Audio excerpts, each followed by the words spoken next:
We start our session about innovative trade and finance. And actually, I've been here in Davos for the last 2 days, taking part in 3 sessions. And every time we talk about innovation, innovation, innovation. And this is not a surprise, because I mean, these type of things require a lot of discussion and understanding how the world would move forward.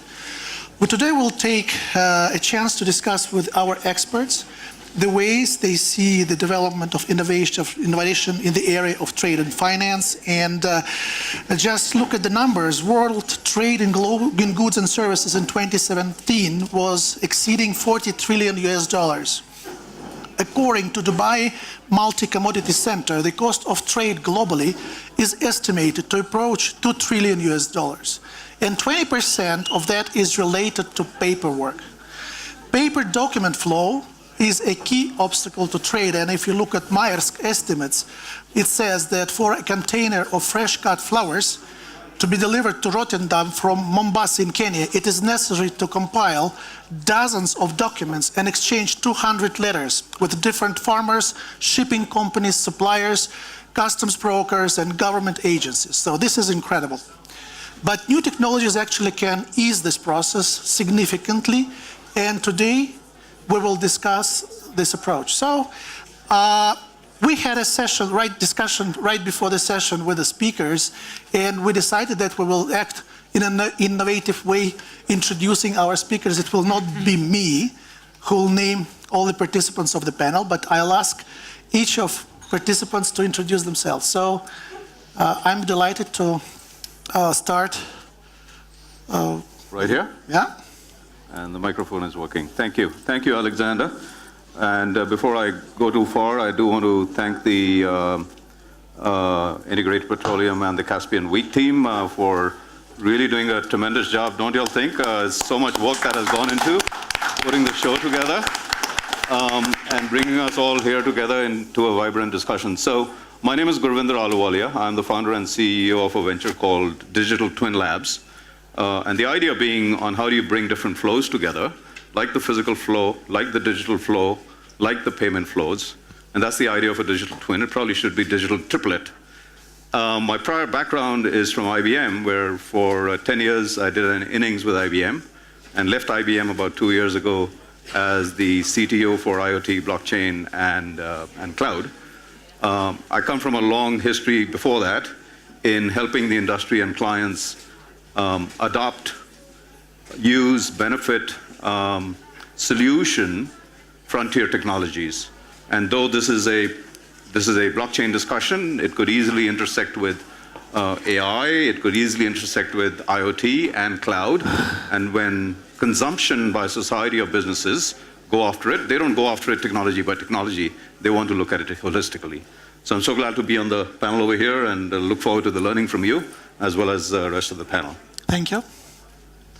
Good afternoon, everybody. Happy to be here, and I hope that after the break we are energized to hear a lot about innovation. I'm Robert Zaremba from CEREALIA, co-founder and CTO.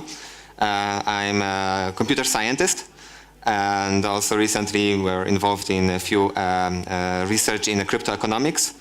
My major is analytics and data mining, but for several recent years I was contributing to many blockchain projects related either to the ICO, smart contracts, in general, FinTech or crypto finance. And with CEREALIA we are trying to merge things together between my partner, who is a trader, agri-trader, and here new ways basically to use the technology to support the traders. I'm from Lausanne, here in Switzerland, and very happy actually to be here because the community, the IT community, the technology is really thriving here. Good afternoon, ladies and gentlemen. My name is Kairat Kelimbetov. I'm a governor of Astana International Financial Center. It's a brand new initiative of President of Kazakhstan, Arman Nazarbayev. Actually, why we would like to tell this story here in the Caspian Week, I think this initiative from one side is very global, from the other side is very focus on the region, which is particularly part of the agenda of Caspian Week platform. We created a new legal and regulatory platform which focus on all the recent trends which happened now, and we understand all of this geopolitical turmoil, recent changes, and recent tech race between global and regional superpowers. And I think it's also great to talk and learn from you, from all of you, what's going on from your point of view, and how we can be helpful to each other. I spent last 20 years in a different macroeconomic and financial services regulatory authorities. So it would be interesting to share some of our insights with you. I'm Helen Teplitskaia, advisor to the chairman and CEO of Sberbank. It's actually about 5 years since I joined the bank. It's the love of my life. Prior to that, I served as president of a consulting firm called International, president of the Siberian Energy Group, founded the American-Russian Chamber of Commerce and Industry in '92, then American Eurasian Chamber of Commerce. I also dedicated about 20 years of my life to teaching. I was a professor at Northwestern University Kellogg School of Management, teaching global initiatives and management there. So I am immensely grateful to the organizers of the Caspian Week. I'm excited to be here, and it's really an honor. So I really look forward to a wonderful panel. And indeed, Alexander Ivlev is such a moderator that I'm pretty sure we have a very lively discussion. Thank you. So my name is Paolo Scaroni. I am the global FinTech thought leader of IBM, Watson Financial Services, and I'm a member of the IBM Industry Academy. What does it mean? It means that I explain digital transformation to the business leaders by linking the business model with the technology transformation. And I try to do this by bringing a lot of people around the table. I have our clients, so banks, particularly insurance companies, because I work in financial services. I have the regulators. I have the technology players. I have the entrepreneurs, so these thousands and thousands of individuals that create the FinTech ecosystem. But I try to invite to the table each and every one of you, because digital is something that needs to be used by us, the people, so we need to make sure that that makes sense and generates value. So being the FinTech thought leader of IBM means that I have to think, and as I'm thinking, I'm also writing, so I'm author of literature. One of my bestsellers that was published 2 years ago, there is a strategy book, is titled FinTech Innovation. As a subtitle, From the Robo-Advisor to Goal-Based Investing and Gamification. So trying to understand how we digest through technology the need of making investment decisions. And if you can stay a bit longer after this amazing panel, we have the book launch of my 4th book that was actually launched in China last week, and we have a nice book signing. And I thank Caspian Week for the opportunity they gave me to introduce you to the topic of the tier of transparency. Thank you. Good afternoon. Some of you have seen me yesterday. My name is Shangguan Lu. I'm from China, but I'm based in Geneva. Before I joined my private life, I was for long, 21 years, as a senior trade negotiator of China. Did a lot of negotiations with Caspian countries. And now I'm managing director of Ledeco Geneva, which is a small, humble think tank with which we help international organizations, governments, business associations, and enterprises on policy and international trade and strategy related to global policy as well as China. And so myself, I'm half-time professor, half-time consultant for those clients. So I do sit on board of some of kind of Chinese and foreign companies, including some digital ones. But as you could see, I'm a policy guy. So probably you will find later on my intervention, my contribution to this will be least innovative. But I hope I could humbly complete the picture of the discussion. Thank you very much. Thank you. Good morning, everyone. My name is Rima. I'm the CEO of Komgo. Komgo stands for Commodities Go. It's a fintech company incorporated in Geneva in August last year. With the objective of building a blockchain-based platform to digitize trade and commodity flows. So after 2 years of experiencing POCs in the blockchain industry for commodities, we finally decided to move to production, and the first letter of credit was issued on the platform the 21st of December last year. My background is banking, 18 years within Société Générale, the French bank, over the past 9 years in Geneva, developing the commodity business. Thank you very much. So now we can see the brain power we have here in the room now to talk about innovation. I'd like to start with a question to Kairat. Kazakhstan is really the key player in the Caspian region. And we could see that over time, the country has developed pretty much good investment climate. For example, if you don't know, there is a Foreign Investors Council in Kazakhstan where President Nazarbayev every year meets with the global leadership of major international businesses. I would say that entrepreneurship in Kazakhstan is developing also quite well, and the government is really investing time and effort and money into developing healthy investment climate. We all know that in 2018, in July, Kazakhstan launched the new project, Astana International Financial Center. And the first result was actually in 2018. It is Kazatomprom did IPO, which was a successful project. So would you please tell us, it's one of the most ambitious projects in the region. Many countries try to do it, including maybe Russia, trying to create regional financial center. So how did Kazakhstan came up with such an idea? The first question is, and how will the center help to promote financial integration and trade in the whole region? Thank you. Thank you very much. I'm very glad to share with you, which is, I think, very relevant to all the questions which was done by Moderator. So actually this idea was born in 2015. Officially, but non-officially, was many thoughts about this last 10-15 years in the region, because the region not been covered previously by any cities within our former Soviet Union space. So we've been covered out of London, out of Istanbul, out of Dubai, and it was always the idea that it should be definitely a few financial centers within this space in order to really to be kind of a reliable station for financial flows in the region. So, but let me back to this, my takeaway from Davos week, which is, I think, is very much relevant to today's discussion. It's like three main dimensions, I think, three takeaway, which would be very important to respond to each let's say panelists today in particularly the area.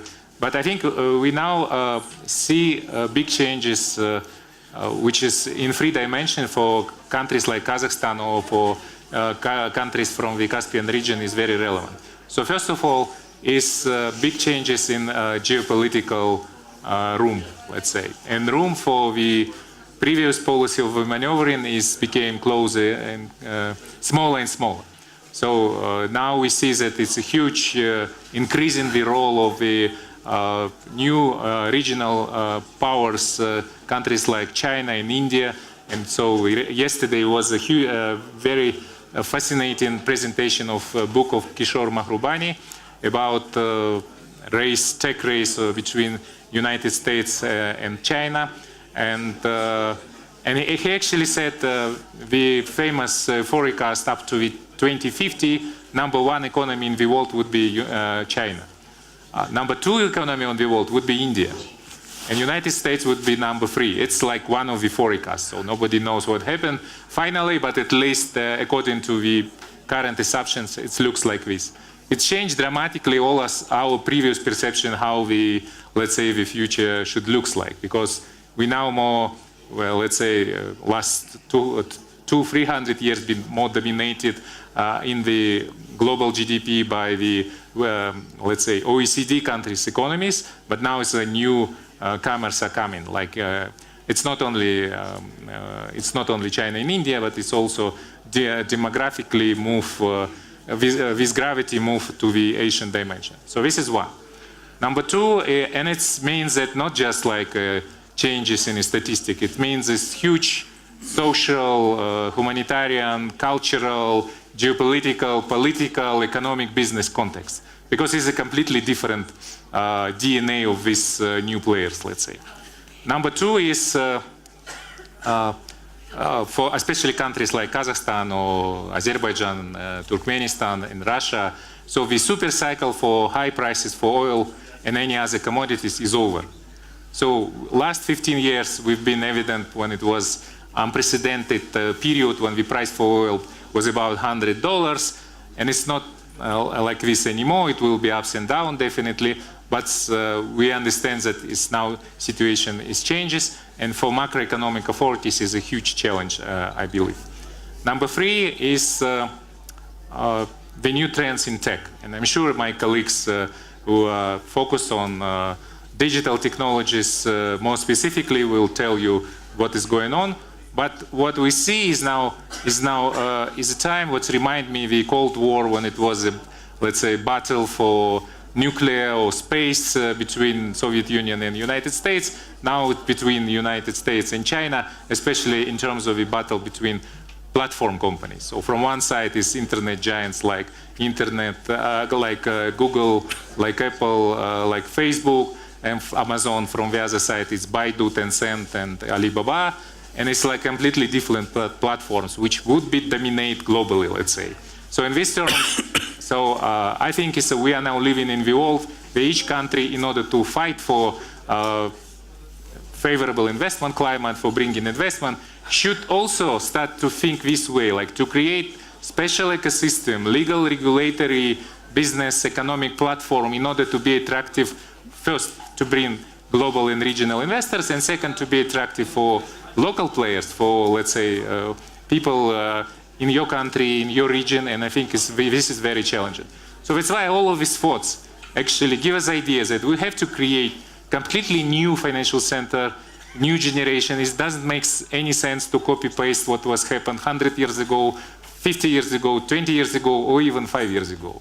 It doesn't make any sense. It should be like very dynamic, flexible platform, which is arising together with this new digital and cultural dimension which is going on in the world. So we decided to create an international financial center. First, we understand that it will take us like another 5-10 years, but at least for the first period of time, we can easily be regional financial hub. When I mean regional, it's also three big circles. One circle is the Central Asia countries, post-Soviet Union, Central Asia, but in broader terms is also, let's say, Caucasus countries like Azerbaijan, Georgia, Armenia, but also Mongolia. Number two is the Eurasian Economic Union, is also 170 million people market, and number three is a Belt and Road Initiative. So we yesterday talked about that Belt and Road for Central Asia is a very natural, very close to our mind agenda, because it's restoring ancient Silk Road, and for us it's very much important also to be part of this global trends to connectivity, especially connectivity land bridge construction between European Union and China. I think our region can and have to benefit from this. This is what, from one side. From the other side, we understand that, okay, financial center is usually dominated by conventional financial industry, which is capital markets, asset management, private wealth management. But even in those industries, we see that, like in capital markets in Australia, it's now revolution in post-trade in terms of the kind of moving towards the blockchain-enabled technologies and post-trade solution. In asset management and private banking is also the same new, let's say, tools and instruments from one side. But from the other side, completely new, like a FinTech, RegTech, all of this stuff, let's say, like e-commerce, which is now became a global agenda, and it will be discussion on WTO level. So what we decided is that just we learn from the previous history, the most successful experience in financial services, or let's say economic development, is currently United States, which we've been built a fantastic ecosystem in Silicon Valley in the in the West Coast, and fantastic ecosystem for Wall Street in the East Coast. And what we see now is like converging, like both coasts are closer to each other, and it doesn't matter who will take over. What does matter is now it's like we cannot call it just financial service, or we cannot call it just digital technologies. It's merging process. And I think that to bring this like a fin from one side and tech from the other side is even much more than just fintech. It's much more, it's a new universe. But how to build it and how to, let's say, compete with the race between United States, China, India, European Union also, very fascinating in terms of the human capital. I think the most important is investment to human capital. So investment to people locally, investment to the, let's say, people in the region, to be attractive platform. So in these terms, it's very much important to build this cluster, which is let's say, which is very attractive for especially the generations like millennials to work, to, let's say, to protect their intellectual property, to create a sandbox in regulatory authority, to allow them to let's say, to take a risk. But this risk should be measured and it should be like covered by the regulatory sandbox. So these are a few ideas which been platform and ideology for this foundation. We create new dispute resolution authorities. By the way, I know that in the Caspian Week would be discussion about we need common arbitration center. We already created based on common law jurisdiction in Astana, and you can easily use us from one side. From the other side, we have a regional stock exchange, which we built together with NASDAQ, Goldman Sachs International from one side, and from the other side with Shanghai Stock Exchange and with the Silk Road Fund. So we are now in the process to build our joint venture in terms of the fourth industrial revolution with a number of institutions. We are close to common understanding with our Israeli colleague to create Academy on Cybersecurity. So that's going to be the regional cluster where the smart people like you, all of you, should come and make a business. So this is our actually key statement this afternoon, and I would love to respond to your any questions. Thank you very much. Thank you. So the panel agreed that if someone has got a question when the speaker finishes, we will not wait till the end.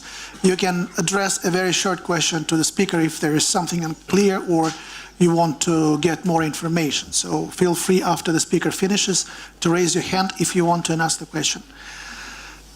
So if there's no questions for Kairat, I would like to address question to Paolo. So technologies gave rise to big data, which is actually increased in availability of information and higher transparency. So it's a matter of a couple of hours to get any type of information these days. So we go to internet or use different resources, but it's very easy. So how does the transparency affect global trade and financial sector? And again, do we really need a new transparency theory to gain better insights into ongoing changes? Okay, so, you know, the concept of transparency in essence means that you want to know what happens to you and to your data. The moment you post your pictures on Facebook, you have them on Instagram. This is my Instagram, so you can link me in so that I know that you put me up there. But it also refers to a new way of understanding how global trade works. Let's think about the environmental impact, or if you like, your preference for biofood. The moment you decide that you want to make sure that your consumption has the lowest impact on the environment. You go to the supermarket and you buy a bio product, and you have to trust that that product has been effectively created, generated, built using the most of the bio techniques which are available. But basically, you know that you may pay €2 more than the equivalent product, and you have an act of trust. Now, blockchain would enable you to track every step of the process, in principle, that have generated a product, so that automatically you will know that you can trust that that product is bio, because they've been transparently checked by authorities that make sure that this is effectively so. So it facilitates the reduction of asymmetry of information by which the consumer always have to trust up to a point the provider, and then needs to make an act of faith. Why is that important? That is important because only transparency can create what I would call a consequentialist ethic that changes the way we work as a society, as group of people, as communities. I attended the presentation of Ray Leonard yesterday, very interesting about the impact of global warming. And now basically what he said that somehow is already too late because a lot of things have already happened. And I think that there are a lot of people that 10 years ago thought that this was a problem. There were a lot of people 10 years ago that didn't care about it. There were a lot of people 10 years ago that didn't know what to do about it. There were a lot of people 10 years ago that forgot they had to do something about it. Now, it is important that we therefore embed the transparency in our life so that we remind ourselves the consequences of our action. I give you an example. I met a startup very recently, truly innovative, mind-blowing to me, which takes care of transparency at the level of the trash, what you basically produce every day when you consume at home. Now, you throw away the stuff, right, when you prepare your food, the plastic, the biological element, the metals, and then somebody comes and collects them, and you have to trust that they basically go to the right department that then recycles them and brings them back to the environment in the best of the cases. But that's an act of trust, and I know that a lot of people don't trust that the municipality then will perform that way. But now I invite you to think about something else. Do you know how the trash industry works? Basically, the person that comes early in the morning making the noise that wakes you up, collecting your trash, is paid by your municipality because you pay taxes. So therefore, through your taxes, he's paid to come and collect it. What does this person do with this trash? Well, sells this trash to somebody that needs it to create energy, for example, biofuel. So basically, that person receives twice payments from you and basically from the people that he sells it to. Now, think about that. Should there be transparency and a blockchain mechanism that I saw this interesting startup created, linked to IoT, that enables you to weight your trash package so that you know how much is worth your plastic, how much is worth your bio, how much is worth your metal. And therefore, you follow through the process to make sure that people that collect it effectively respect the mission that they were given. What can happen? It can happen that you can now ask to be paid to collect the trash because there is value inside.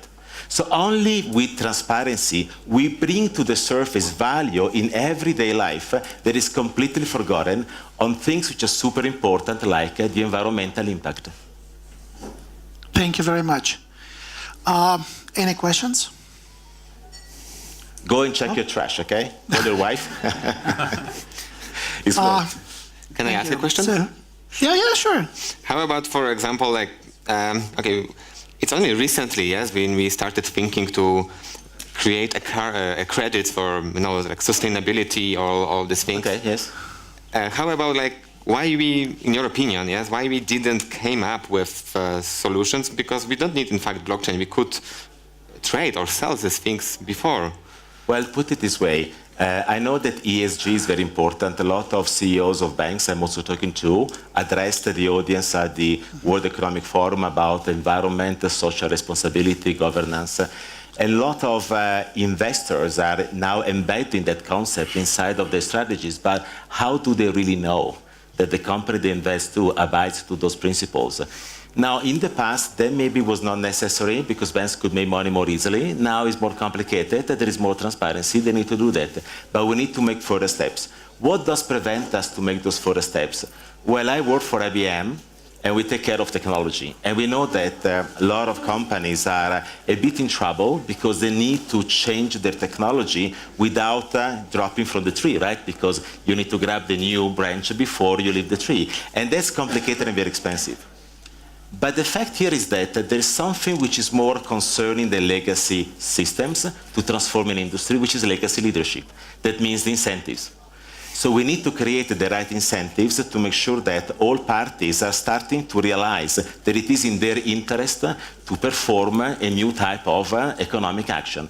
That is where transparency plays its game, because it's a huge force that might enable you to realign incentives between the world of the citizens, the world of the consumers, the world of the bankers, the world of the owners of the industries, and also the governments. In Europe, maybe we can have a few words after this presentation, but this is the perfect, the perfect storm in terms of the regulatory impact in Europe, 2018, 2019, because the European Commission wanted to hit the European market with transparency rules related to the GDPR, what happens to your data, the PSD2, the availability of your data to other providers, the PRIPS, the risk inside the financial products, and the MiFID II, the client protection. So transparency is embedded in the regulation and is the engine that enables to transform a society. But then it needs to be helped by technology, because by itself it does not fly. That is the relevance of FinTech, of blockchain, artificial intelligence, if we see it for the good and not for the bad. Thank you very much. Robert, I have a question for you. Your company plans really to change traditional methods of trade and settlements with agricultural commodities, and your system which is used by your company is based on blockchain and financial technologies which are making transactions safe and secure and efficient, right? Would you tell more about it? How does it work? And what are the advantages of so-called smart contracts on your platform? Thank you. Sometimes when I'm trying to explain, what is the innovation here, I'm getting into the position that I hesitate, in fact, to use the word new technology or a blockchain.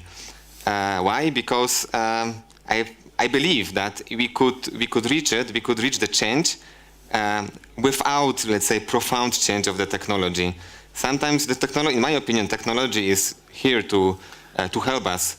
And in our case, or in case of the most of the startups, by using the technology, okay, let's say new technology, it's just easier. Instead of shaping the, I don't know, thousands of people established in a business and frameworks, and this is how it works, in a big corporations. So in case of CEREALIA, so what we are doing, we are trying to tackle several problems, and I would like, maybe if somebody will have a question later on, or please break me, I would like to maybe not directly touch the blockchain. I would like to touch the problem and how. So the problems, what we have here is in fact with the financial and the execution process of agricultural trade performed by the small and medium companies. Very often is based on a paper flow and on a documents. The execution and the negotiation process is very slow, cumbersome. It has lots of traps, which then the traders can use to get some argument and fight for a default. And this costs, of course, money. The market is not that liquid, especially when people will try to get advantage of it. So that's one. The other one is from the financial perspective. Behind this, after the Second World War, the world reached the point that we could get the international trade and an exchange, and we need to somehow denominate it, and the world decided to use US dollar. I think it was in 70s. France was trying to change that. They made some offense, and fortunately, maybe not, it didn't work. And now again we are facing these problems. So international trade is denominated in the US dollar. This is what we need to face. On the other hand, there are sanctions which are making a troubles for emerging market. Why, for example, if Russia wants to sell a goods to North Africa, they need to eat, for example. Yes, they have the money. They could do some exchange. Why US should control it? Of course, we have the problems with the geopolitics, and I think what. Kairat, you've been talking here about the opportunity of growing new financial centers, new economical centers. Yes, that could bring a lot of balance to have this free trade and having the world more liquid in case of the economy is more stable in this case. So we are trying to get the advantage that we have the social move now that, in fact, we want to release, break these barriers and get into the point where the traders can in fact trade with their respective national currencies. So we are doing with the FinTech partners, with who we are establishing the collaboration. And finally, Okay, so I was mentioning also about the execution flow, yeah? So the papers are not needed, especially that at the end of the day, this paper is going to be accounted into the computer in the system. Yes, so we have the databases now which are processing them. Probably some companies, they are still holding the papers, but by principle, yes, the method, especially the big companies, yes, it's impossible to manage it with the normal documents. So it's already there, yeah. So why we just can't leverage it and make it more efficient? And finally, is this trade finance. Again, we don't need okay. Somehow in the world we have that most of the money is collected by nobilties and the banks. But financial, the size of the financial world is calculated to be around $17 trillion, whereas the whole assets value of the world is more than $600 trillion, which means that we have a lot of value. We can collateralize, we can trade, we can use as a security. So there are many ways how we can basically get the money and provide the security for our trade. So this is what we want to leverage instead of like going through maybe cumbersome processes to get the money to cover and for the trade. And having, like, especially in emerging markets, why they need to pay 17–20%. Of course, sometimes it's related to the currency value fluctuations, but we can do better. Yes, at least few percent, and especially for them, this will make difference. Recently, we got a discussion with another startup helping directly farmers to help them growing the business in Mexico to increase the harvesting. The problem they have is that the credit, the lending is so expensive for them that they have a struggle to connect one end with the other end, and so they can't basically break this barrier. Yeah, so we can provide them tools where they can do a leapfrog and basically expand a little bit with their production. So this is the company they are doing, Ceres is doing, and something we could leverage and help them also to sell.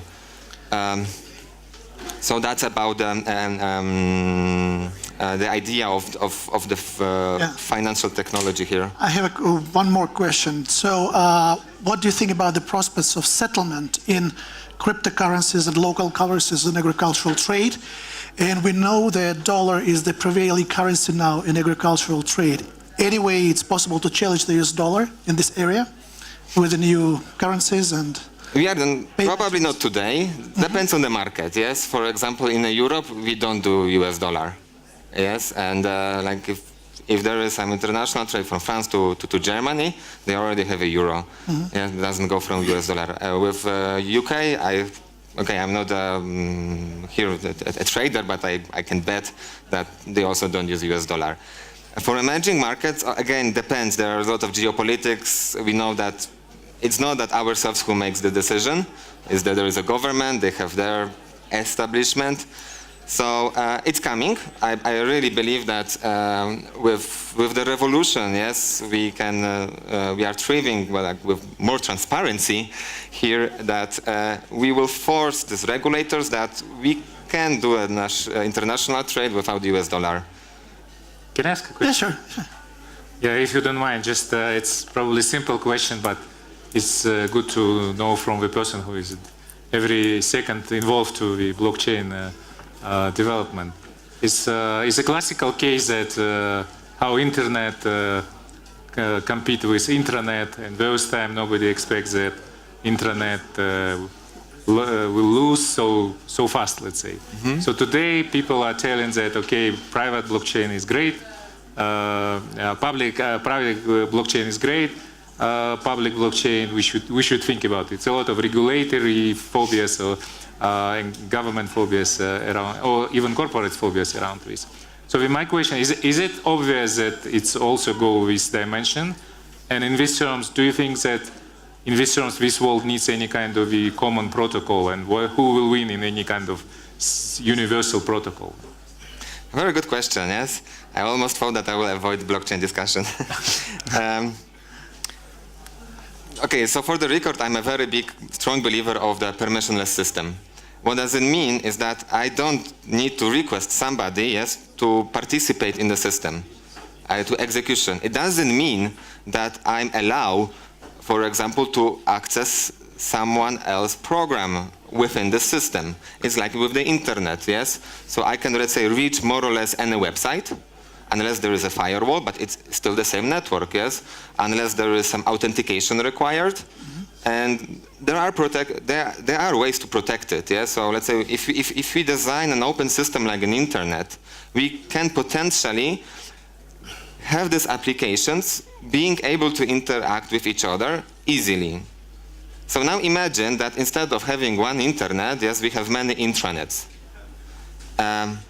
So how would you communicate? Let's say, okay, I have one, let's say, banking system, or I don't know, one Facebook, let's say, in one intranet, and then I have my mobile, and I want to send an email through a Gmail, which is another intranet. So from the infrastructure perspective, that will be super complicated because I will need to know through how to route my requests. How to maybe, okay, in fact, having one net provides this background and foundation to design universal protocols. And I don't think there will be one protocol, there will be many protocols, but at least it's much easier to establish this. If you have, let's say, hundreds of different subsystems, okay, we can do this, but we don't have the same foundation. That being said, there are use cases, yes, where a permission-based system makes sense. In the same way as in one company, for example, we can have a chat or like a very internal chat or a document storage which you can't access from outside. Yeah, so... Gurvinder, you wanted to add something on this point, yeah? Thank you for stating that. I'm speaking a little bit out of turn. I'll give the floor back to you in just a moment. Just to throw a little bit color on the private versus public blockchain discussion. I don't want to regress into that topic. I want to come back to the main subject. The main thing I want to leave the discussion with is the following. It's less important to have a discussion around private and public. At the end of the day, the distinction is going to get diminished, and the distinction right now is one of privacy. The more interesting discussion to have is how are we innovating on the vector of privacy. And if you take the precedence of previous and parallel frontier technologies like cloud, there was the argument made by large enterprises around private cloud, and then there was lead that was taken by public clouds without naming specific providers. And where the market is now, 5 years, 6 years later, that gap has basically been closed. So the more innovation around privacy, trust is the broader subject. You've got to break it down into privacy, into identity, into governance. And as the industry journeys on the spectrum of providing privacy techniques like zero-knowledge proofs and multiple proofs, then you begin to close the privacy gap, and you can do as private things on public networks, on public blockchains, as you can today on private blockchains. So I'll just leave it over there. It's a much greater discussion, but I will use the moment for an administrative time announcement which we agreed on, and that is in a 4:45, I'll have to jump out. No, that's why I on suggest... because on the subject of private and public, I'm giving a talk at the Global Blockchain Business Council. So that's why I'd like to invite you to make comments now Can about... I make one digression here? Because I really like your example. With the clouds example, in fact, it's a perfect use case how we see how the evolution is working. 10 years ago or 20 years ago, yes, almost every big corporation or company had only the private cloud. Yeah. Like recently, even 2 weeks ago, we saw that the Walmart is now signing a contract with a Microsoft Azure cloud, so joining the open cloud. So there's a question coming up. Please introduce yourself. I'm Dmitry Kalinin, Integral Petroleum. Actually, I would like to ask Soulei Baddi probably to provide some also alternative view of innovative trade finance and trading applications. Maybe and your experience. No, because I just want to compare, and it's interesting. Like, are you? I think it's okay. Agree with this that kind of with what was That's fine. As a moderator, I lost my power. I realized that. Now you do my job. That's fine. Let's compare. Well, moderation is distributed. Yeah, it's gone. My moderation This is gone. is democracy. So, yeah, fine. Okay. Thank you, Dmitry. Okay, let me maybe explain where we come from. I think the approach is a bit different. So basically, we did a first proof of concept with Mercuria and ING when I was at Société Générale. We digitized the first transaction, an energy cargo, with compelling results. We did a second POC with Louis Dreyfus Commodities. We had 6 parties to the transaction, including a governmental agency who posted directly the data on the blockchain. So what we're trying to achieve here is to have every party to the transaction post directly its data on the chain and have it reused every time you need it in the course of the transaction. This is where you will gain maximum efficiency. Why did we choose blockchain here? Obviously, our business is very much distributed. You have plenty of users all around the world. We are very strong believers of this open network, of this decentralized network. The other key added value of blockchain in our case is privacy. As a company, we don't store any data. We don't see anything that's happening on the chain. So what we provide is a network where encrypted documents or data move from one user to the other. So for example, we had the first transaction on our network the 21st of December, and we learned that happened because there was a LinkedIn post from Société Générale who said we opened the first LC on Komgo. So basically for us, it's privacy by design, and it's very important to bring this added value to the industry. We don't want to make a business of data, for example. We think it's not appropriate to the privacy needs of this industry. The additional elements is security. Obviously, today documents can be stored, can be stolen, can be forged. So a huge additional security. You cannot double finance documents that are stamped on the blockchain by definition. And as all of the people mentioned here, additional efficiency. So basically, to make this happen, we need to build a network. So we worked on creating this company and building a network of shareholders. So we have 10 banks backing us today, which represent 90% of the trade and finance commodity banking industry. So it brings a lot of liquidity to the platform. And 5 corporates, because we believe that building an industry solution needs to be done by the industry. So this is where we stand today, basically. Thank you very much. So, Gurvinder, one of the famous projects your company have done, it was De Beers, I think. It's application of blockchain technology to diamond trade and supply side and sell side. And could you tell us more about how new technologies and blockchain will change global trade? And maybe which global industries, from your viewpoint, will be affected mostly? So let me... and tell us about flowers, by the way, because the example which I gave in the beginning was the case which Gurvinder developed a long time ago working for IBM at those times, right? Right. So there are several wavelengths over there. Let me just first set the overall perspective of my thoughts, and then we can get into some specific cases to which I was instrumental, not necessarily owning them. First of all, let me recap the title of our session. Innovative Trade and Finance. So let me speak to each of those, peel it apart for a moment. When I think of innovation in trade and finance, I think at least on 3 milestones, 3 markers of progression. One is automation, the other is optimization, and the third is true innovation, reimagining. What we are seeing in most of the work that is being done, and this is not a good or bad statement, this is a statement of maturity of all of us, because we have a set of capabilities under our tool, we have a set of experiments in the field, and we have this many more challenges, which each experiment then learns and reveals to us. So most of the work that has been done in any of the supply chains or trade activities, and you can take the diamond example from multiple initiatives, you can take the food example, you can take the flower examples, you can take the transoceanic shipping example. And yes, thank you for recognizing my humility. I've touched most of those in my previous IBM role as well as in my current Digital Twin Labs venture. Most of that work is happening at best, at worst in automation, but at best in optimization. I would say, to be fair, it's happening in optimization. It takes 16 documents, just like you were describing.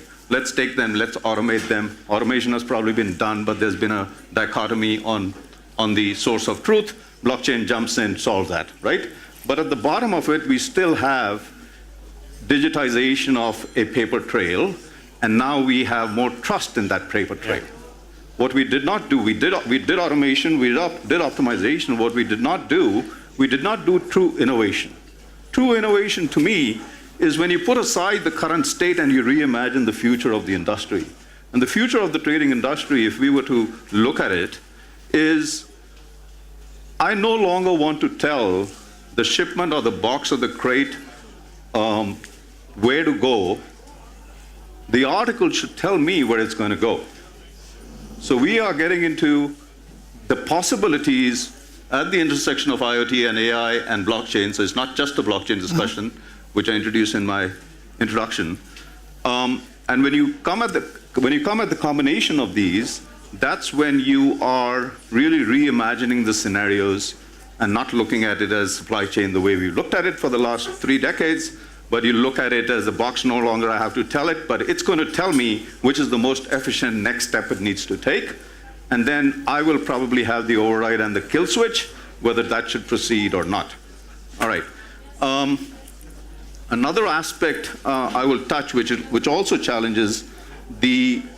presents one of the challenges that is there today, and that is the discussion is about trade, which understandably the scope is limited in the supply chain, but what about the demand side? So when Chipotle chicken gets contaminated, it takes 7 months to recall it. It is interesting to elevate our capabilities in the lookup of provenance of a food item like pork, like the examples that have been cited by IBM and Walmart, in pork and fruit, pork in China, fruit in South America, and increasingly baby food, all of which has sensitivities that are important to society. It is interesting to have an advantage now where it used to take, 5-7 days or maybe 2 weeks to find out the provenance of a particular article, where it came from, which farm exactly, indisputably. But it's more attractive to me as a consumer and to all of us as consumers on how quickly, if I bought something off the shelf, does it get recalled, and it doesn't take 6-7 months for Chipotle to find out that where all its chicken went. Same thing with cantaloupe, same thing with many other fruits and vegetables and items, okay? So the point that I'm making is that we've made great progress and there's good maturity, but the challenge is if you look at any of the blockchain experiments that have been deployed for supply chain and trade, and you ask the question, have these been integrated to the point of sale? Now we're having an interesting discussion because the point of sale is where the supply chain intersects with the demand chain. And if any of you have been around point of sale systems, they are very brittle, they're critical revenue generators, and nobody wants to touch them. Mm-hmm. And the data schemas and things don't match when you try to do this integration. But that's where the equally important societal use case lies, not just in efficiencies in the back end. The other few points that I will make is, if you look at trade, I'm moving on to the second term. If you look at the trade aspect, there is, for every one B2C transaction, 9 B2B transactions are generated behind that. So if you think that Amazon and Alibaba or whichever your favorite e-retailer is like the market power of transactions, it's not.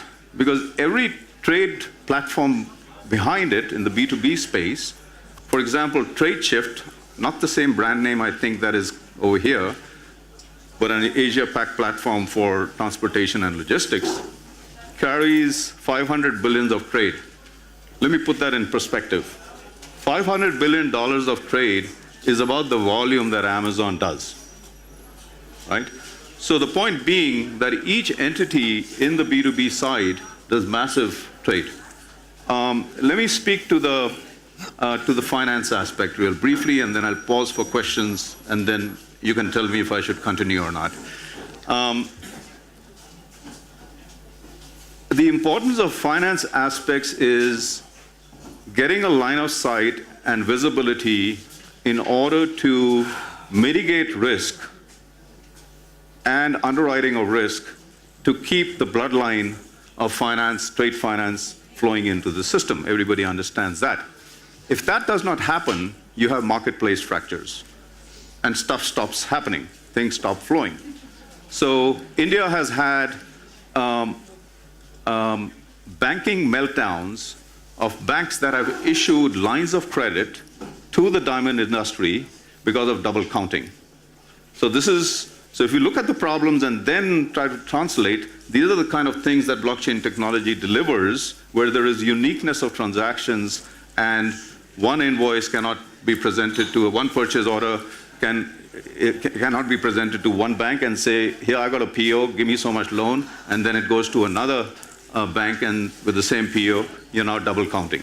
So we all know that is one of the remedies that blockchain provides. So that being one. The other challenge being that the movement and the custody, the movement of goods in the supply chain, and we've got two kinds of supply chains at least, and that is manufacturing supply chains and finished goods supply chains. And every supply chain is very different, very little similarities. So when you're moving from one item, from one station or one entity to the other, the lawyers will describe what I'm describing in terms of chain of custody, and from a technologist standpoint, I would describe that from the perspective of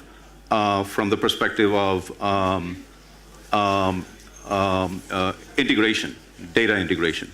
So you have to have trust, and also the real-time nature of what in technology, for the technologists in the room, is called state, right? Blockchain is a state machine, so at any one time, I know where it is. What translation does that have to do with the finance part? So at any one time, the bankers and the insurance companies have line of sight and visibility to where is what in custody of whom, and accordingly they can release whatever payments or insurance aspects can apply from there. So these to me are a little bit of decomposition of what we have, framed for us, the kind of the title of the session. So I'll pause over here to take questions, and I'm glad to continue for another 10 minutes before I give it to the smarter people in the panel. Thank you. Thank you. Questions? Yeah, please. I can have a question. I really like the example you said about the supply chains and the settlement. So you mentioned, first of all, that, okay, there is, by average, 9 B2B transactions to make before we reach B2C. Yeah, but, okay, I just want to make the digression that the volume of this B2B transaction is by far much bigger than the single B2C transaction. And when we have the settlements then, because that grows exponentially, yes, if you agree on that, it's a huge problem to reach a settlement on every single step of the supply chain. Do you think, like, having this innovation, what we are discussing, I mean, what would be, in your opinion, a time window where we start solving it in a visible manner? All right, so this is perhaps going to be my most important point that I want to leave with the audience. The way I look at the future, and hopefully there are other advocates that look at it the same way, is I look at the future where we can eliminate complete stages of life cycle and user experience. Meaning, we eliminate complete settlement stages. So we no longer have a discussion that settlement is even needed, because in blockchain, everything is instantaneous, it's authoritative, and it's in fairly real time. So the notion of settlement kind of goes away. So let me bring this a little bit to perspective from a transaction cost standpoint. If you bring down the transaction costs of doing, we started talking about transactions. If you bring down the transaction costs to do automation, you bring down the transaction costs to do computation, which has already come down significantly. AI will bring down the transaction cost to do prediction. You bring down the transaction cost to monitor and analyze behavior, which is big data and increasingly AI. So when you have a collective of transaction costs from these various menial tasks that need to be done, and they're adopted pervasively, you have an opportunity to reimagine and eliminate complete stages of the life cycle rather than trying to optimize a settlement process. But to answer your question more respectfully, let me borrow the capital markets trading as opposed to supply chain trading. And one of the first use cases by the work done by the Tokyo Stock exchanges, the group over there, shared with us, the industry, the findings that post-trade settlement is a $40 billion inefficiency. Yearly. Yearly, worldwide. $40 billion inefficiency after the trade is done to settle the trade on who owes who to whom, and then get the chain of custody and all the transactions sealed, right? So there are massive, and they're on their way, I'm sure, in their adoption of blockchain to remove those kind of settlements. So settlements in a physical supply chain have similar efficiency advantages. Mm-hmm. How about the time? The question was also about the time, mostly. In terms of settlement?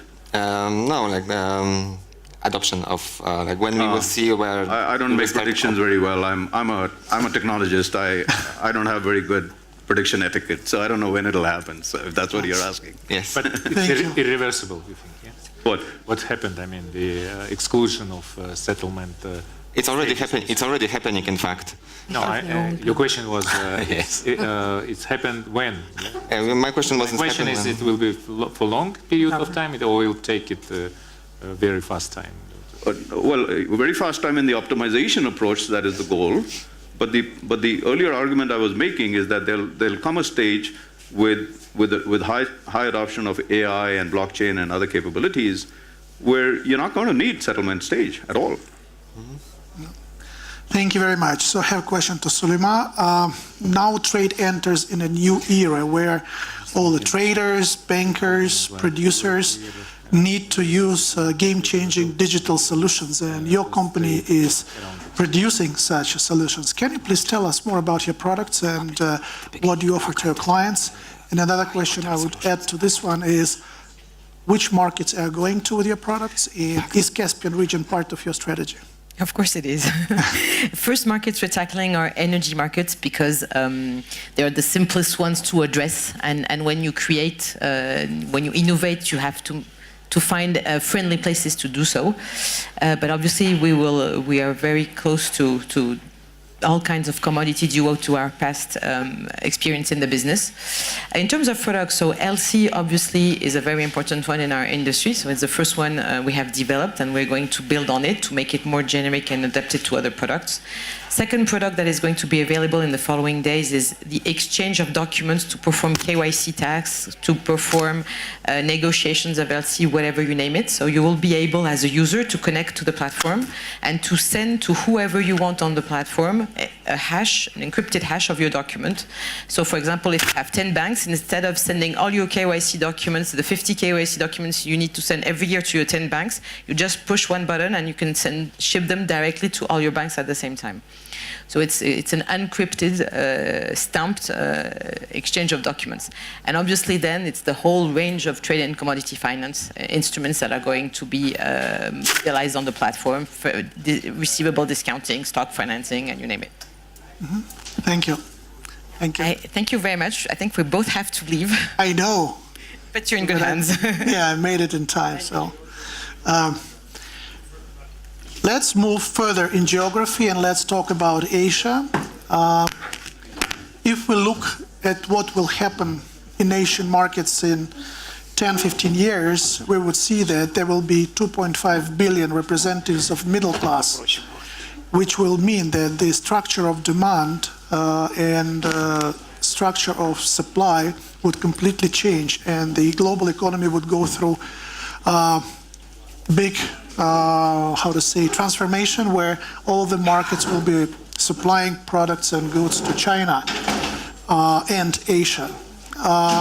One Belt, One Road initiative, that's the initiative which China has launched a while ago, and it is moving in this direction very quickly.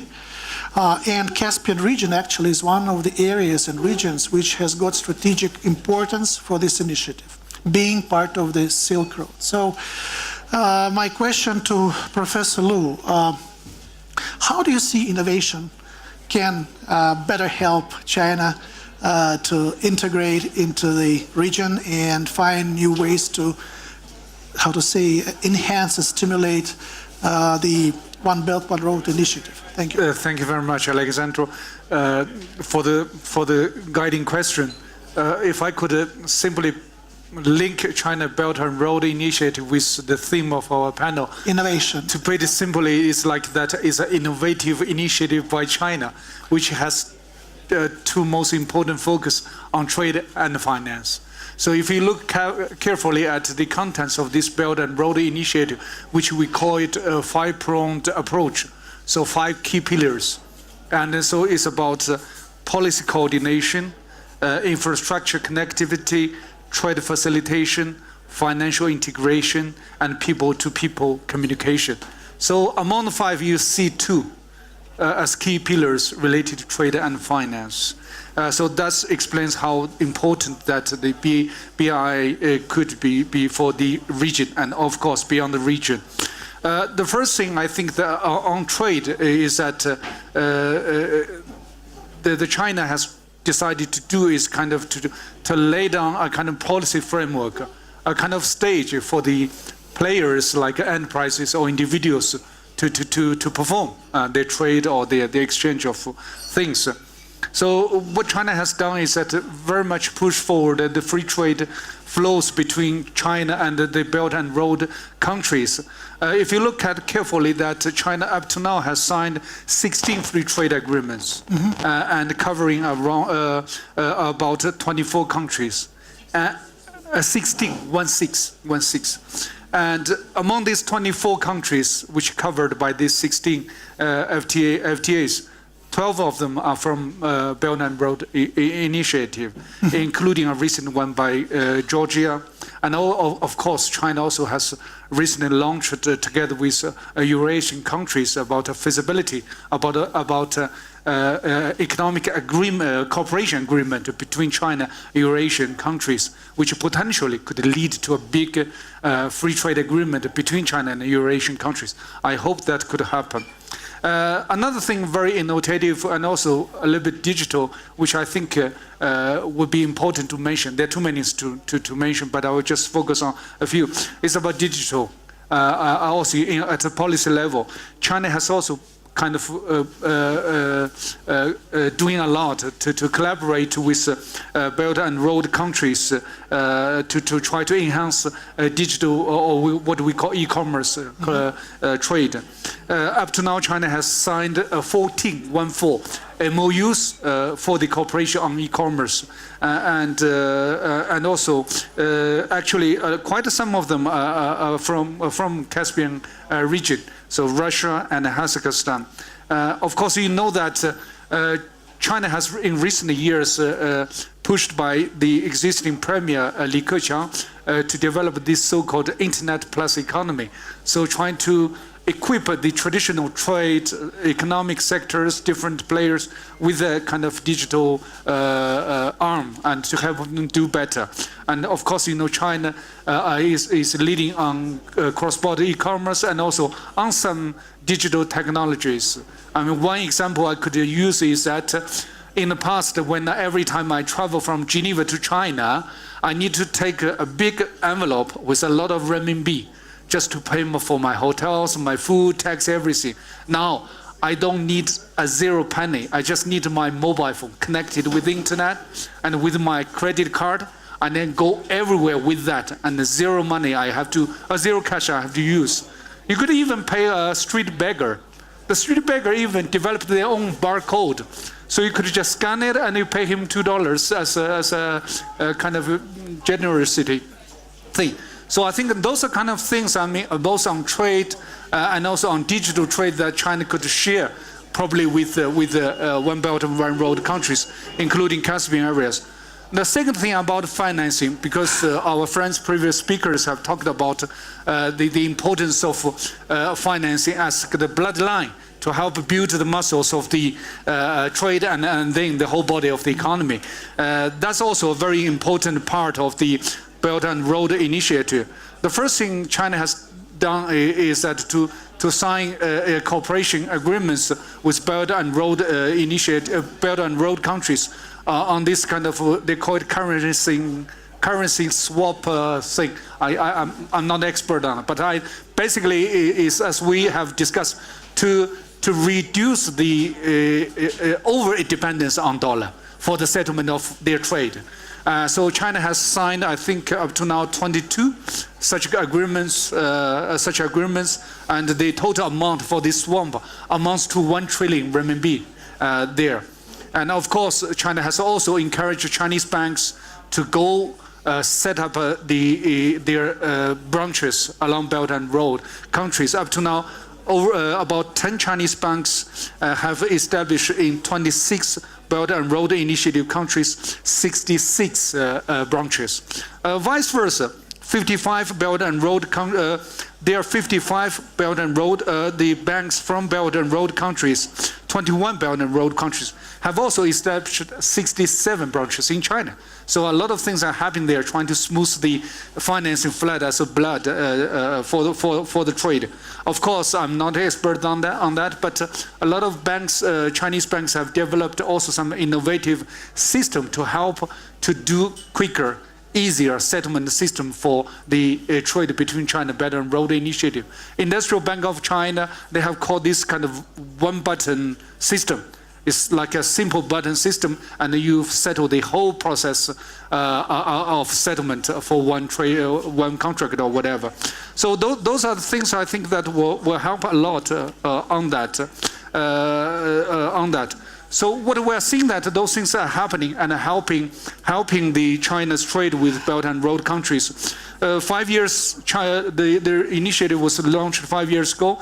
And looked back at the 5 years, what we have seen is that China's trade between these countries have increased by 1.1%, when actually the global trade and China's trade with others are going down. And then so investment, China has invested over $70 billion in these Belt and Road countries, a lot. I think that's important. But to conclude, I think those are good figures, but not enough. If we look at it carefully, Belt and Road countries 66, including China 67, account for 44% of global population, but only 16% of global GDP, 22% of global trade. So we are far from doing anything good. We need to do more. And another point to say is that listening to some other panels and the previous some other speakers about Belt and Road Initiative, I think there's a little bit of exaggeration and a little bit misstatement about Belt and Road Initiative as a kind of something to resolve all. And the people forgetting about when WTO is going into a crisis and people say that, well, this is the way, and forget about WTO. No, I don't think so. And that's not the intention of China, nor the intention of Belt and Road countries. 2 years ago in Beijing at this summit for Belt and Road Initiative collaboration summit, there are over 88 countries and international organizations co-signed a so-called BRI Trade Collaboration Initiative. And in that, many bullet points here. One bullet point is very important to say that we should support the global multilateral trading system and the WTO to develop better rules for all these things. And I think that's really something we need to be very mindful. So to conclude, putting Belt and Road Initiative together to enhance bilateral cooperation and collectively to push forward the movement of the multilateral trading system. And that's going to help China and the Belt and Road countries to do better on trade and finance for the future. Thank you. Thank you very much. Any questions? Okay, thank you. So I have a question to Helen Teplitskaia. Brand Finance magazine published this week a new report on the world 500 most valuable brands, and Sberbank was recognized as the strongest banking brand in the world. And the score was 93.1 out of 100, which is really great result. And my sincere congratulations with this achievement to you and to the team of Sberbank. That's really great. And don't you think that this is kind of a recognition of a strong investment of Sberbank in new technology and innovation? And which role do you think technology and innovation play overall in the strategy of your bank? Can you please tell us? Thank you. Sure. Can I please have my presentation? Yes. First of all, I would like to thank our stoic audience for your dedication, for your patience and staying throughout the panel. It's been a very long day, and I promise I will wake you up because I can tell that some of you really need a little boost. So I will allow myself to start from a comparison that actually originally appeared on the internet in conjunction to big data, when it was compared to adolescent sex, when actually everyone talks about it, nobody knows what it is about, and everyone thinks that everybody else is engaged in it. I would extrapolate this to innovations, to big data, and all of the things that are happening in the industry. But I can assure you that we as Sberbank gave it a very long thought, and I already mentioned today at the cybersecurity panel in conjunction to the question that our strategy is posted on the internet at sberbank.com. But now I have to run through a disclaimer. I showed it to you. I'm not selling our securities here. But I will give you a very brief snapshot about the bank so you understand where we are coming from. We have about 151 million clients worldwide. 90 million of those are active. Retail clients in Russia. We have 2.4 million corporate clients. I will skip the rest of the statistics. We have around 300,000 employees. It will not be as impressive for my Chinese peers, but I think for Russia, we are quite a special case. And not to say that we're 177 years old. So how do we, being 177 years old, turned ourselves from Sberkassa to the IT company with the banking license? We already talked today about the really exponential growth of data. But it's not a joke when one of the questions earlier pertained to saving energy because of the electricity needed to process all the data. I can illustrate this with a very simple example, that if you take a swimming pool, half of it will be filled in 42 minutes. But when it drops fill exponentially, the second half will be filled in 6 minutes. And this is the volume of data that actually we have to deal with. And when it pertains to technology, not just surviving, but thriving in this kind of environment, I think requires special efforts. So how did we transform? First of all, I will use one word. We turned ourselves into an ecosystem. And when it's my third panel, so please bear with me. Some of you who attended earlier, I might be a little less energetic. But I can tell you that when I talked about ecosystems, I talked about cybersecurity, I talked about e-health.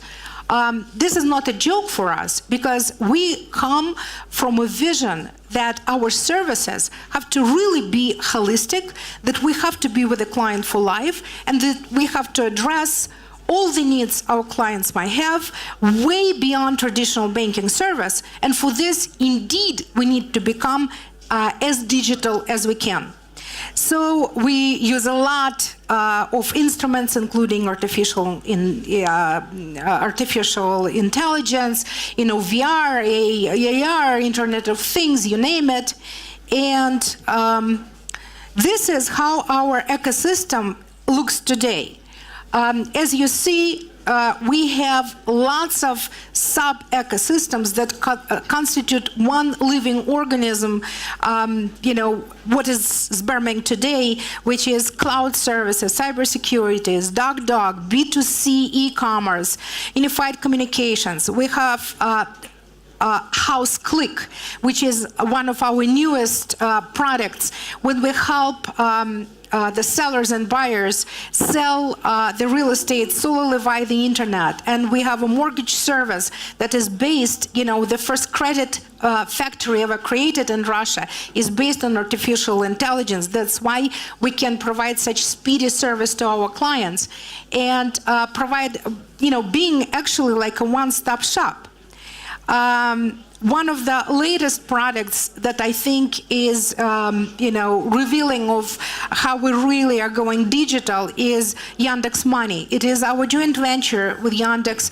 It is the most recognizable e-wallet in Russia. Yandex Checkout is the most popular payment aggregator in Russia. And Yandex Money, being service for individuals, is a e-wallet, bank cards, money transfers, and payments for services.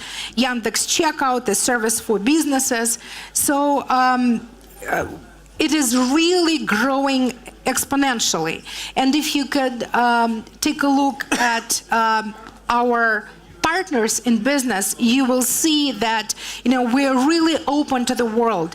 We don't close our borders being a financial institution. We really reach out to the world. We are partnering in different capacities in various aspects with the likes of Amazon, Microsoft, Oracle, but there are much smaller companies. I will not mention everyone here, but the bottom line is that we really count on collaboration. I mentioned today, for example, talking about cybersecurity, that we will never be able to survive the threats today, but I think thriving on opportunities, working together, not being afraid, but welcoming challenges is what Sberbank is about. And I'm tremendously proud to be a part of our team.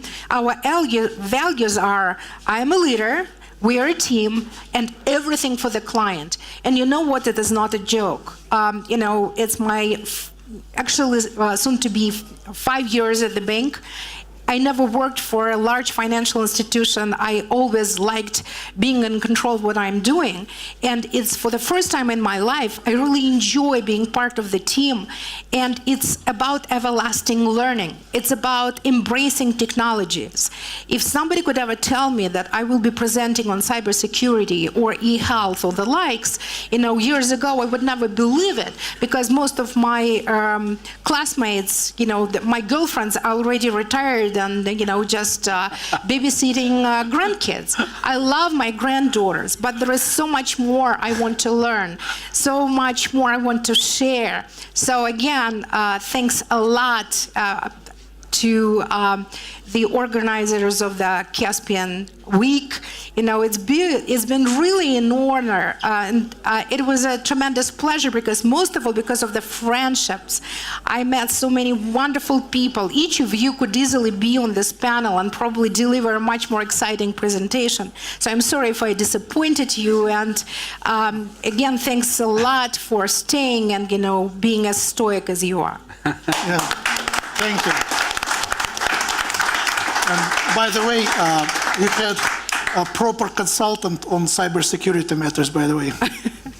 It's EY did the project for you. So anyway, I think we had a very good discussion. So let's open up a platform for questions. Couple of please introduce yourself. I think it doesn't work. Okay, Ray Leonard, Anglo-Eurasia from Houston, Texas. I have comments for two of the speakers, Kairat and Paolo. I was very interested when Kairat started and mentioned 3 of the great changes until 2050 that he saw in the world, that he didn't mention a 4th, which was climate change, which I think is possibly a larger change than the other 3. I mean, for example, climate change is going to devastate India. Temperatures at the edge of the human threshold, changing of the monsoon. China will be devastated by sea rise with some of its coastal cities. On the other hand, Russia, not so bad. It's going to extend the growing season in its southern borders. In its northern borders, the melting of the ice is going to give the world a new highway for transportation of goods from the Far East to Europe, which is 50% shorter than what you have now, and it's going to open up some of the most prospective gas basins in the world for new reserves. So it's really going to change everything. And one of the things I wonder about a little bit is in terms of the reality-based questions, such as Paolo has talked about, is that climate change is such a big change, and people are so focused on getting the right things in their scenario planning on second and third and fourth order questions that I wonder how good they are at looking at the first order question in terms of looking at their different scenarios. And I'm wondering if Paolo would comment on whether he sees that as something that's being handled correctly. Well, I'm not sure if it is handled correctly, but there is now a change in the way a lot of fields of science are working, which are trying to move out of Cartesian determinism, getting into holism. That means it was fairly easy in the past to focus on one problem, trying to optimize the problem, but all of a sudden the problem is connected to another problem. Our world is very connected, is very complex. What happens in China affects the US, what happens in the US affects India, so on and so forth. So now, the best thing that we can do to go back to that first order is to have an holistic approach. And this is the reason why in the next presentation, when we presented this new book, The Theory of Transparency, we talk about the achievement of holistic behavioral awareness, so making sure that transparently we understand the consequences of our actions beyond our communities, looking at what happens in our next door's garden. And that's the only way to make sure that that works. But without proper transparency, we will not trust each other. We will not care about what happens in China when we're in the US and vice versa. So that is the first and foremost thing that we need to gain back to make sure that the holistic perspective can break through in society. Thank you. Kairat, please. I also would like to agree with you. I think the climate change, even I mentioned number one, number two, number three, climate change is number one. Yeah, that's everyone understand. It's clear for everyone. And I think, so we all should focus on this, so on a global, regional, and local level, definitely. It will be a common problem for everybody. And I also would like just, if you remind the presentation of Sberbank, you see that in this circle, they have a response to any type of trends or problems, so they have a certain solution in the ecosystem. So we are in our ecosystem in Astana International Financial Center. Also, like I mentioned yesterday, that we are post-use of the Expo focusing on sustainability. So our response and our contribution to this would be development of the affordable and accessible financial tools to develop the green technologies in our region. So it means like a green finance and many other institutions. Thank you. More questions? Yes, please. Hi, I'm Yulia from JP Morgan. I have a question to Helena. What do you think about a role of big banks in innovative finance? What is the contribution or how they can participate? Of which banks, I'm sorry? Big banks, generally, overall. The role of big banks of innovative finance? Well, I take a liberty to think that we are among those who are leading the trend.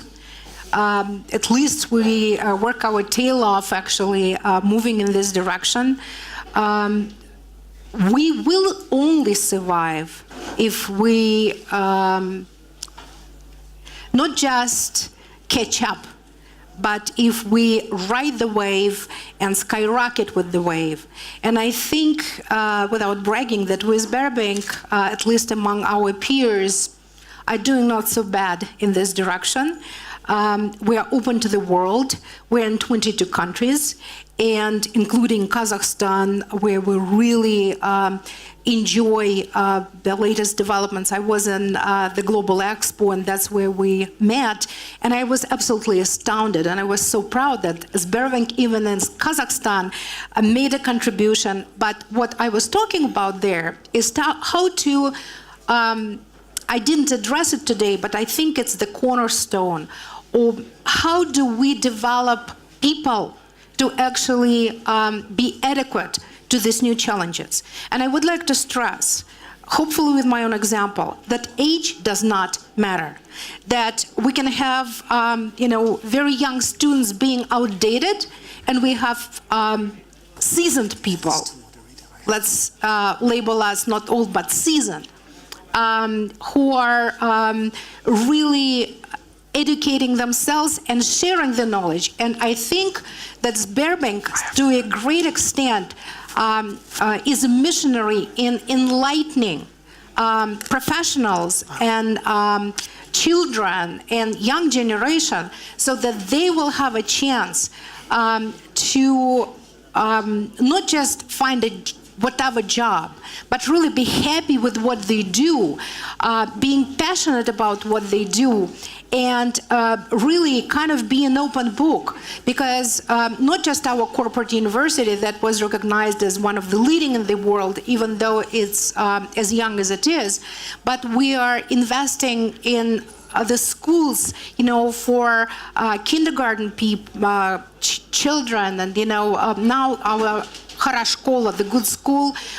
is open to the rest of the educational society in Russia, because we believe that only by investing in youth, only by investing in helping elderly or veterans, for me and for our team, it's not a joke, and in health, because demographics of Russia is challenged, and only with the support of health for everyone, no matter where, in which remote corner of Russia people live, Sberbank is always by your side, and this is what we live by.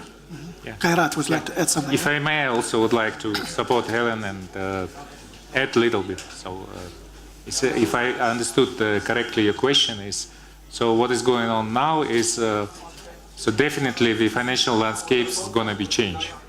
So we all understand that all this tech progress is irreversible. So, but there are two scenarios for big names in Wall Street, let's say, or in China, or in our part of the world. Is like one, to participate on this. What is Sberbank doing? I mean, not to participate even, to lead the process, to create the mission statement of Sberbank, to create an ecosystem. It's not, they don't like to call them anymore bank anymore. So they're bigger than banks, not only financial services, but we've seen in the presentation, and non-financial services. So, and it's not only Sberbank, it's like ING is doing it. It's a many. JP Morgan is a great benchmark for us, Yeah. of course. So We understand where our roles are. Sorry for interruption, but I think JP Morgan representative for, I think, complementing what we do at Sberbank. We appreciate it. With some big names embrace technologies officially, with some big names telling that we don't care about whatever the FinTech, let's say, size is that small, so we can easily scale it, we will buy out them, let's say.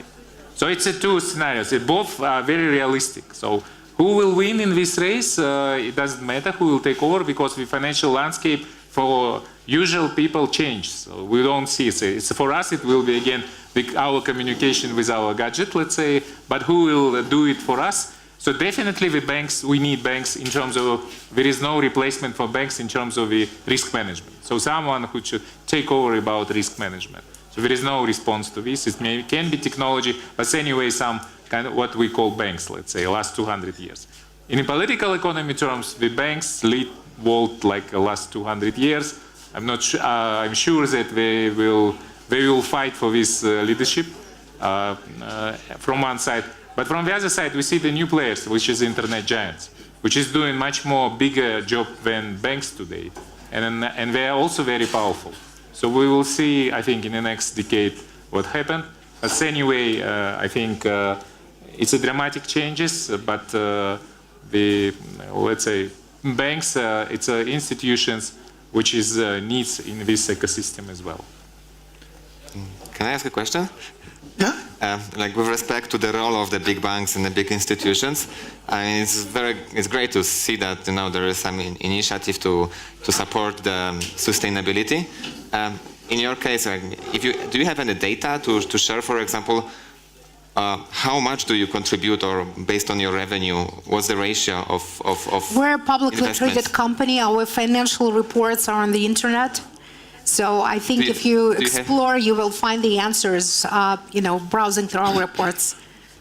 Part of sustainability. So let's do last question for today, and please introduce yourself. Andrew Migalishin, Joyce, it's payment service provider for cryptocurrencies. And I have a question for all speakers, if it's possible.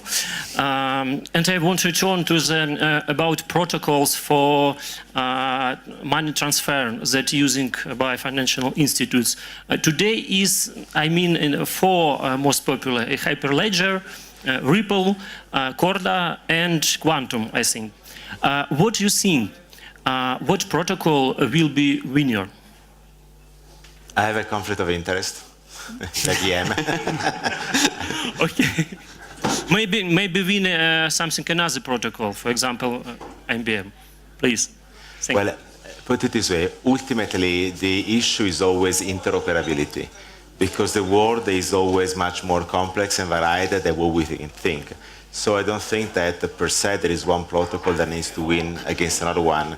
The key question is, how do we make sure that we can create an hybrid architecture that enables different systems to talk the one to the other and to communicate and to transfer information and decision-making transparently to the various users. And this is actually the reason why IBM has always been into the hybrid cloud type of thinking, if you like. So we don't think that we will ever lock in anything into one container only. You need to make sure that these containers can be the one next to the other and communicate the one with the other. That's really the future anyway. I will not endorse any of them. I believe in openness and security.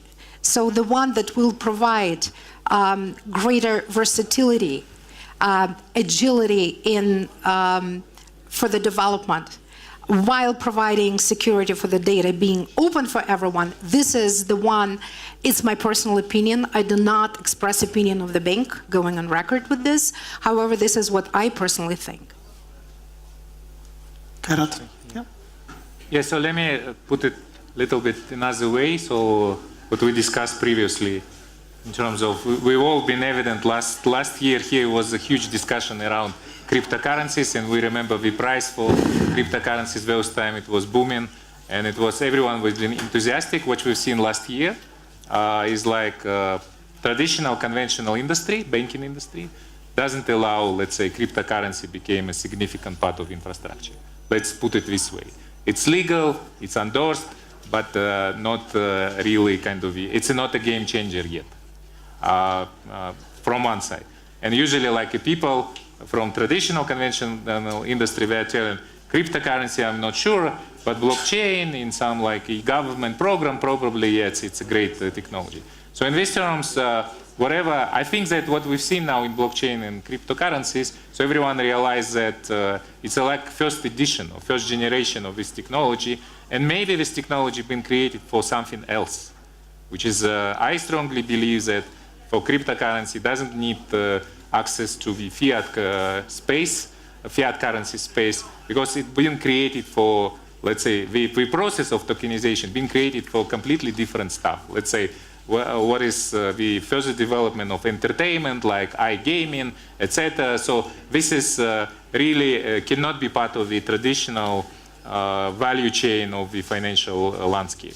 It's would be the segment for the future value chain for financial and non-financial services. So in these terms, it's very difficult to predict which protocol will lead. But if you see that in the previous questions we discussed, so what is the conventional industry doing? All protocols which you mentioned mostly is a consortium of the banking industry. Like they are controlling the situation. No. Yeah, mostly. Yeah. No.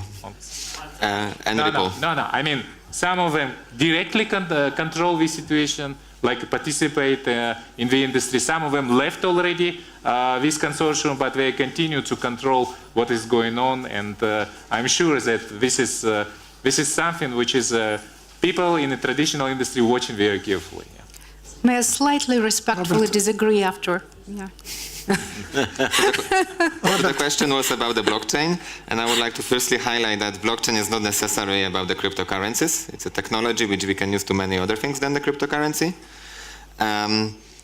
when somebody is asking me this question, I usually say that we don't use the same hammer to fixing wash machine and then putting the nail in the wood. Yeah, so first of all, there will be many. And secondly, in fact, this is a good question, but because probably in a business, everyone is thinking about which technology to use, which one will sustain. Yes, so we will not need to change. I hope that all the blockchains, which has a good support already, there is a business like behind them, like Ethereum. Yes, banks are using already Ethereum in their private environment. Big projects are using already Ethereum. Ripple in the same way. Yeah, so I believe that most of them, which already have industrial application in a wider scale, they will stay. As for the leadership, there will be many leaders. And I think that if you think, there will also be a new projects coming in. Yeah, so it's not that we already solved the problem. Of course, each of this technology will evolve. We'll have a new version, like with Ethereum 2.0 next year, probably, hopefully. So yes, look at what is already adapted, what match your mentality and the business. And I would like to make one more point here. Since this is a panel about the innovation, and somehow it was also driven by the technology, on one side, so we've been talking about the security and the privacy. So on one side, I'm very happy that these words are coming here because it's a good thing. On the other hand, since probably among you there are some directors or executives, if you didn't consider cybersecurity or privacy, then something is wrong. Because you expose your business to collapse. In Europe, yes, if you don't respect the privacy, then they can shut you down. So it should be a standard, a default. If somebody is saying about the privacy, it's not that something new or innovation. It has to be a standard, and it has to be really considered with a right respect in every company. Thank you very much. So I suggest we are running out of time that we stop questions from the audience. I think we had a pretty decent discussion today, and I'd like to thank all the participants of the panel for a great conversation, and I suggest we give applause to the group. So, thank you very much, and we'll keep working together on the agenda of innovation and technologies. Thank you.